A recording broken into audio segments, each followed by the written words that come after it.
And so here it is, welcome to our YouTube channel where we will talk about anime series.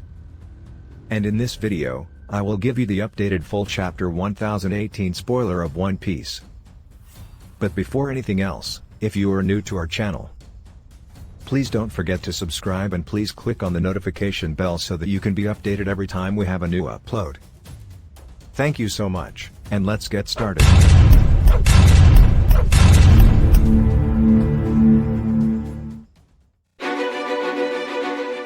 And so this is where it starts with the gifters, particularly Hamlet. Because we can see that these gifters are already fighting these warriors of Kaido. So here we can also see that these warriors of Kaido are chasing Otama because they already know the child's ability. So they should finish Otama because that's also Queen's order to them. But then suddenly Daifugo came and slapped Kaido's men. So Intense and the cruel backups of Otama are already getting there. And it wasn't just Daifugo, because Speed also came. And it was here at Speed that Otama and Nami rode. So they fled now from Kaido's men who were chasing them. And then, Yusuf came out chasing Speed. And he asked Speed to let him ride too, but she couldn't because her back was already tight. But there, it was Yusuf's word and he said that he was really amazed at Otama's ability. It is said that it is strange because it enables the opponents to become allies or friends. Who wouldn't be impressed by Otama's ability? And after that, here comes to Zeus. Zeus approached Nami, that if she could make Zeus a servant again. But then Nami answered it, I will not make you a servant because I will make you a partner. Nami has now officially accepted Zeus. And not just a friend but her partner in the fight now. And because of that, Zeus was really happy. That's why he suddenly flashed those people of Kaido who were blocking them. Zeus was so hyped all of a sudden that he cleaned up what they were going through now. I don't know if Zeus finished all Kaido's men, but there's only one thing for sure. We can now say that Zeus is now one of the Straw Hat Pirates.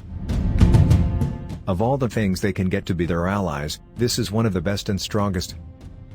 But I just hope Zeus really lasts, because it's a big help to Straw Hats. But then after that to Zeus and Nami.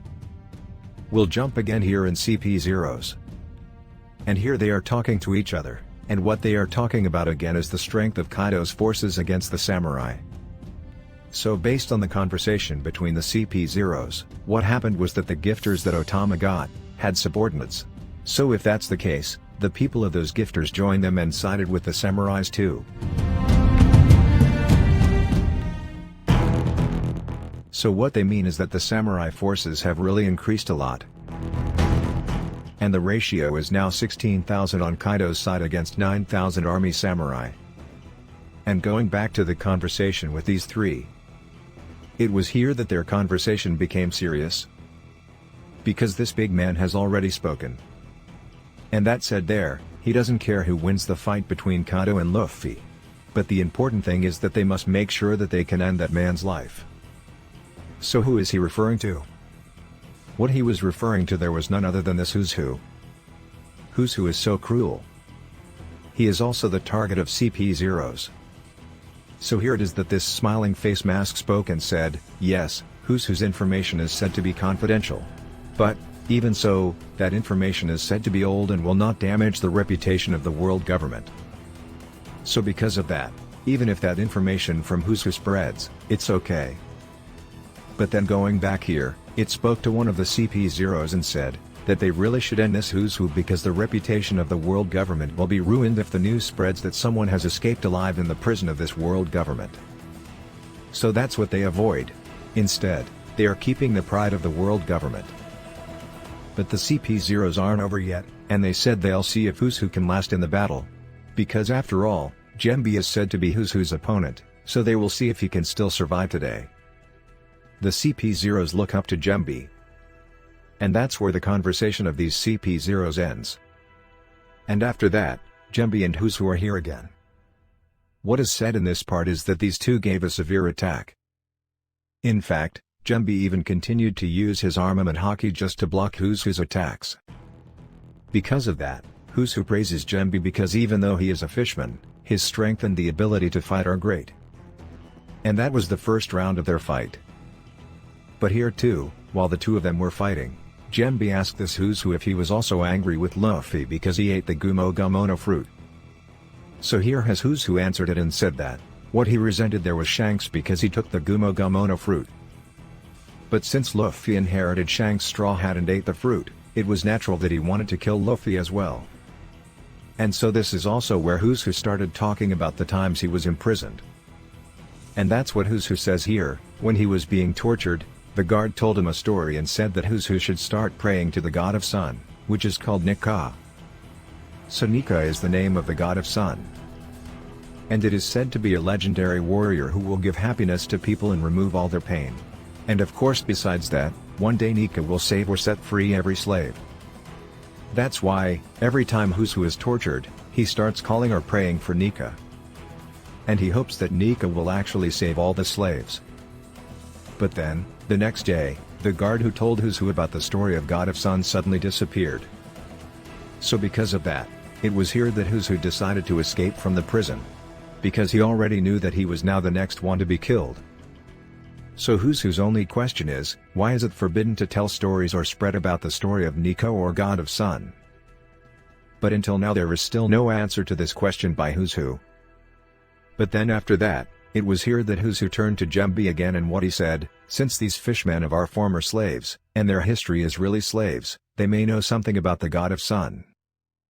But then after that, Jembie suddenly got angry. Because that's what Whoswho is saying. And here they started fighting again. And when Whoswho touched Jembie, Whoswho's fingers suddenly broke. That's why Whoswho is screaming in pain. Jembie is also very brutal. And after that, he suddenly grabbed Whoswho's wrestles as he screamed in pain. And what Jembie did there, he also broke the same bone there in Whoswho's wrist. Jembie is so angry. It looks like he's not showing his character here. But Whoswho still fought, and he attacked Jembie in the face with this kind of attack like CP9. But unfortunately, for Whoswho, Jembie was not hurt. But after that, it's still the same. Jembie withstood the attack given to him by Whoswho. And so that's why Whoswho ran away. He jumped but Whoswho just fell again because Jembie stepped on Whoswho's tail. Because Whoswho was transformed into a cat there. And it was here that Jembie started talking while he was really angry, and what he said here to Whoswho was, if he came here in this war to talk about the history of others, he shouldn't have come here. Because Whoswho's resolve is too weak. So that's why Jembie used his very cruel attack called Demon Tai Fist. He punched Whoswho in the face and Whoswho received a direct hit, which is why Whoswho fell there.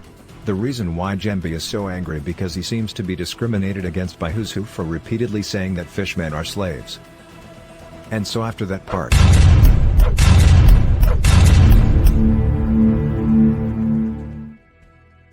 Yes, guys.